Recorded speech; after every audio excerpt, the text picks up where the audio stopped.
Hi, I'm Eric Edholm for Pro Football Weekly, and this is the Tuesday Kickoff. Here are the stories we're looking at today. The NFL threatens to crack down on hard hits, the Eagles and Chargers have some serious injury decisions to make, and the Titans roll without Vince Young. Sunday's action featured several huge hits from around the league, many of them potentially dangerous. And now the NFL is threatening serious punishment to those who violate in the future.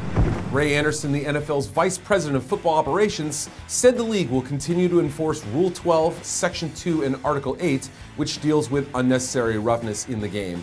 He also said that players are subject to serious fine and suspension without pay, effective immediately.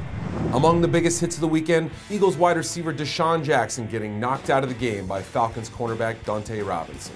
Eagles head coach Andy Reid said Jackson very likely won't be on the field Sunday against the Titans after suffering what is being called a serious concussion. Joining him on the sideline could be Michael Vick, who is still healing from a rib injury. Despite quarterback Kevin Kolb's fine play the last two games, Reid said Vick will be a starter when he's healthy and ready to go. That means Vick is not likely to return until Week 9 after the Eagles' bye week. Another team dealing with injuries, the San Diego Chargers. Pro Bowl tight end Antonio Gates suffered a toe injury against the Rams in Week 6, but the good news, it's not considered serious and he could play against New England. The news is not as good for wide receiver Malcolm Floyd and kicker Nate Kaeding.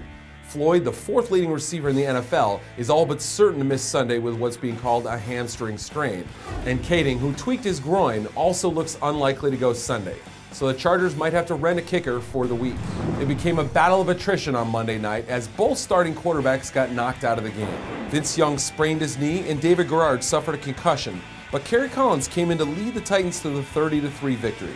After the game, head coach Jeff Fisher said Young was sore, but it appears he avoided serious injury. Keep checking back to ProFootballWeekly.com for all your news and analysis throughout the season.